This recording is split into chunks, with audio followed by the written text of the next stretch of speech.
Welcome back, friends. Welcome back to the homestead. I thought in this video I would do a tour of our greenhouses and just talk you through what's going on and the highs and lows. I did a tour video of the garden on its own, and I thought I'd do a tour video of the greenhouses on their own.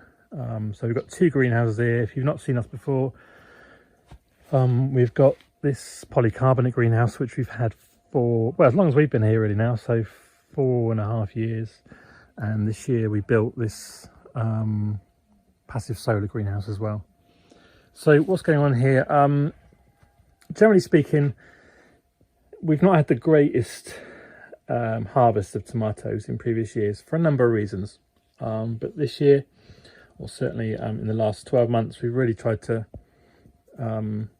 up our game, and it seems to be paying off, which is good. So in this greenhouse last winter, or the winter of this year, I can't remember exactly when, we put the chickens in here. We've got 10 chickens, well 9 now, 8 layers and a cockerel, and we put them in here for the winter and let them, you know, do their poop all over the place. So it gives us a lot of nitrogen in the ground, and stirred it all up, and I mean it made a complete mess, but it was great. And then in the spring I installed all these beds and layered them, and then we've put a lot of compost mulch on the top, and also we've installed drip tape. Well, we had single run drip tape last year. This year we've got double run drip tape. So all these small increments and improvements all add up. We can, through the drip tape system, last year I brewed my own liquid fertilizer from nettles and installed that, saved it in the basement. We had three of these barrels, and then through the watering system. So this one goes to the passive solar greenhouse, this one goes into here. We have a Venturi liquid feed system which we can put in between, and that sucks the liquid through this tube and filter into the system, and we can decide how much liquid feed we want to go in every time we water, or none at all. So that's another improvement. We've also been doing a lot more pruning this year, a lot harder. To be honest, it was something I always wanted to do, but I was kind of not allowed. This was always mother-in-law's domain. And I always knew the science behind pruning and why we do it, to bring up more growth and more fruit, well, more flowers and then more fruit. And, you know, the results kind of speak for themselves. So we're kind of getting these, seems to be a semi-determinate variety of tomatoes. And, you know, if you look down, we've got lots of big bunches of tomatoes hanging down everywhere. So we did some more pruning yesterday, whether it's cherry tomatoes, some other big beef heart tomatoes. I don't know if you can see those through the leaves, but yeah. Some plants are performing better than others. For example, this one, which we're now training up and over. This kind of cherry tomato. Let's have a look. That is Melnized curvis, which is black pumpkin, I think. That translates as. Not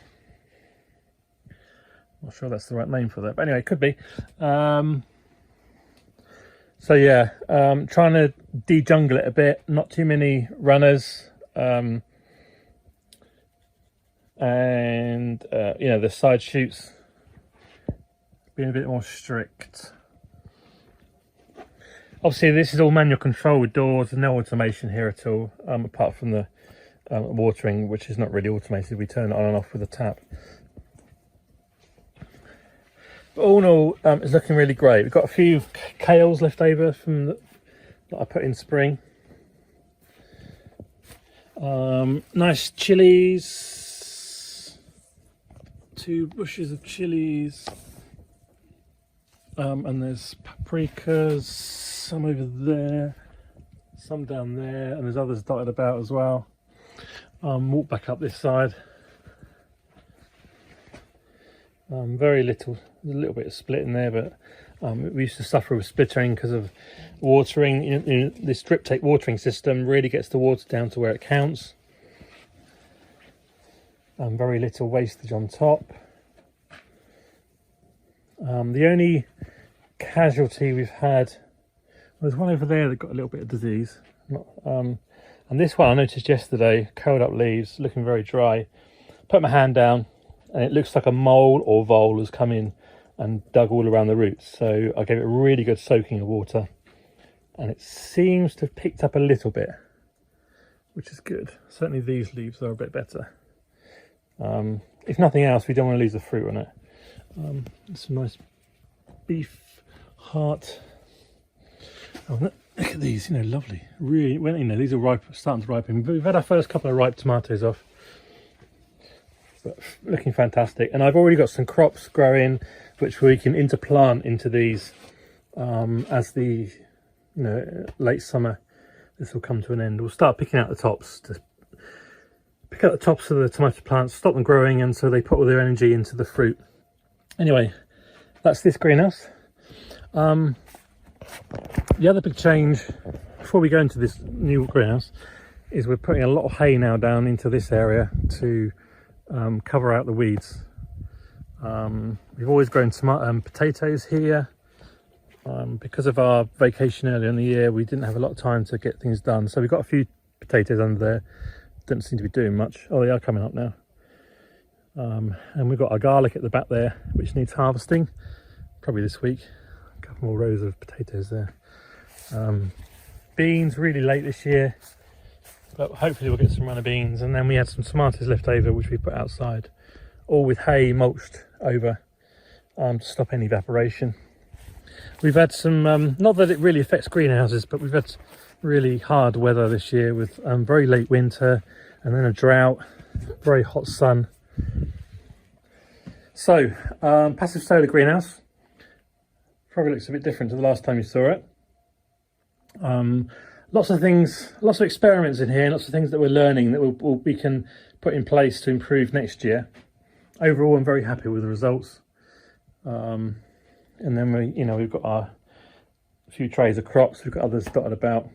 I don't know what the temperature is at the moment. 25. The pump is off. 26. So if it goes, I kind of know the temperature by the windows. So the first window opens at 24, second window opens at 26.1 and above. And then the ventilation, which is behind me, comes on at 30. So whilst we're in here, the window might open. Beautiful example, but not a lot of fruit on this one. But a good example of why we prune to really make the vine become stronger. And we're making notes on the varieties that we've sown, where we've sown them, and things like that. I'll do another video about things I've learned, I think, in this greenhouse, to pass on the wisdom. But a lot of it is to do with placement. You need to think a lot more. I hadn't appreciated how much more you need to think about what you're planting, where you're planting in this passive solar greenhouse.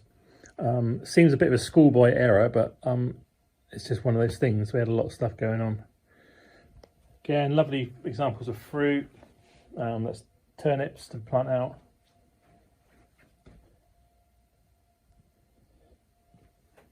Some basil.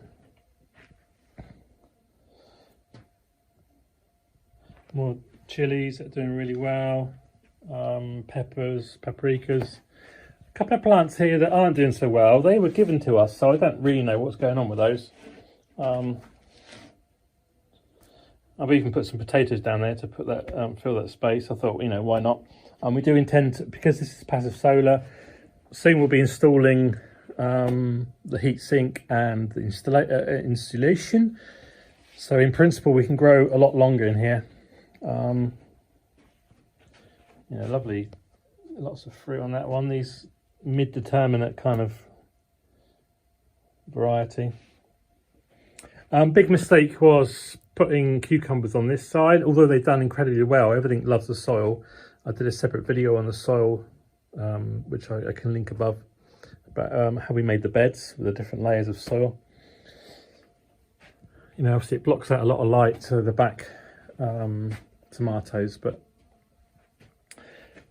so we've got some long cucumbers here growing.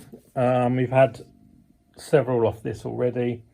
Every few days we'll get one. This will be about twice as thick as this. They're not very long, about that long. But you can see how they're, as you go higher, they're smaller and smaller, and then we cut every other one off. So the energy goes, with the exception of here, see that one we've pulled off, that one we've pulled off, and so on. Got one growing there, so this one will pull off. And then that leaves that one to grow, and so on and so on. Pull that one off.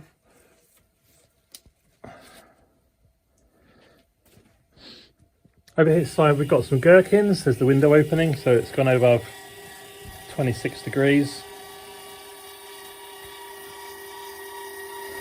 And that will allow more air to come in.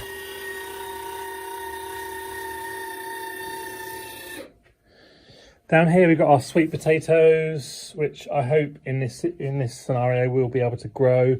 They seem to be vining well and spreading, and that's positive. Again, you know, fully automated windows, automated ventilation, fully automated watering. Last week's video was the automated watering. There's the pump and the filter, and all controlled by the box up there.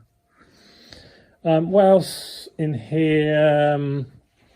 Oh, with the cucumbers, I meant to say what we're doing is this one, we're training to go up and over and back down this side. And then this one, or is it the one at the back? We're training to go around and down. This one has moved, but this one will be trained. Doesn't want to go at the moment. I'll fix it later. But this one will then train to go over and down, back down again. It's quite common to train the cucumbers to go up, and then back down again. Some of them, this variety, Siberian Tiger, I think it's called, not performed very well. Another one there. I don't know why, but here we split it because we had more space higher up, so it makes sense to split it and utilize that space.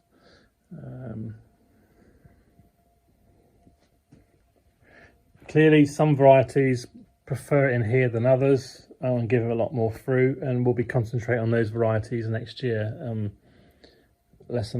want to say lesson learned, it's probably being a bit harsh on myself, but I want to maximize the fruit here. You know, possibly we could get the space in a bit closer, things like that.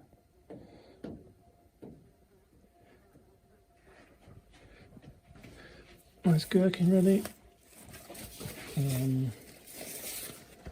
Yeah, so there is our second greenhouse, and thus completes the tour. Not sure what else, if there's anything else to say really. It's looking good. I'm really happy and pleased with the way things are working out, and I'm pleased that I'm learning stuff that I can implement next year to make it an even better year. Possibly got some questions, comments, please do leave them below. Happy to answer them, and I really enjoy reading your comments and your feedback. Thanks for subscribing and watching, and your continuing with us on the journey, and give us a thumbs up as well. Really appreciate that. Until then, I will see you on a next video, and I will say bye for now.